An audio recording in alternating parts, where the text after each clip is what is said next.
क्षीर सागर के शांत तट पर देवता और राक्षस एकत्रित होते हैं। उनकी सभा एक असाधारण घटना की प्रस्तावना है। मंडार पर्वत उठता है। इसकी छोटी आकाश को भेदती है, जो एक ब्रह्मांडीय प्रयास के लिए मंथन रॉड के रूप में स्थित है।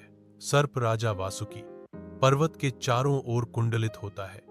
उसका विशाल रूप मंथन के लिए रस्सी के रूप में कार्य करता है। एक स्पष्ट तनाव हवा में भर जाता है, क्योंकि देवता और राक्षस एक उद्देश्य में एकजुट होकर प्रतिष्ठित अमृत के लिए समुद्र को मंथन करने की तैयारी करते हैं।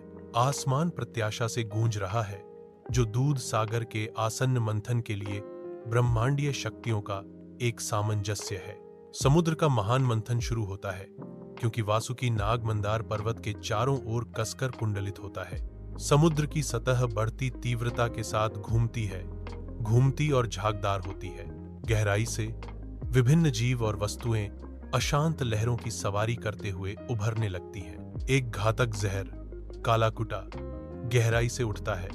इसके गहरे टेंट्रल पानी में फैल रहे हैं। जहर हवा में भर जाता है, जिससे इसे देखने वाले सभी लोगों पर डर की छाया पड़ती है। मौजूद प्राणियों पर डर की एक लहर छा जाती है।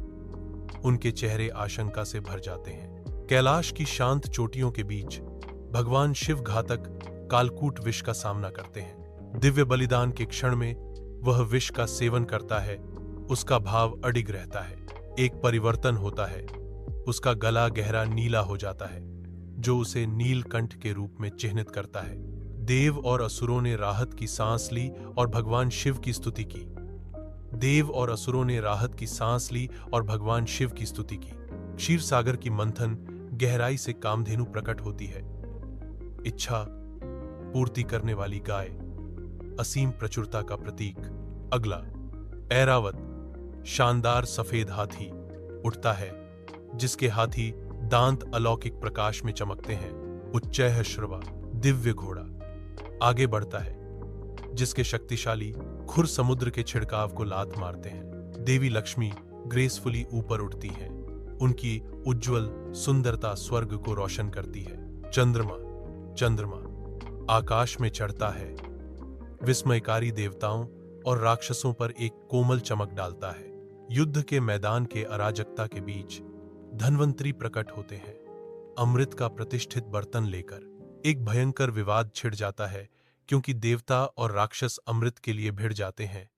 उनकी इच्छाएं महत्वाकांक्षा के बवंडर में टकराती हैं। भगवान विष्णु मोहिनी के रूप में रूपांतरित होते हैं। उनका मनमोहक रूप राक्षसों को मोहित करता है।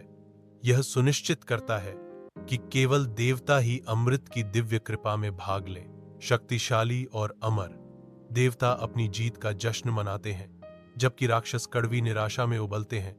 अमरता के उनके सपने चकनाचूर हो गए।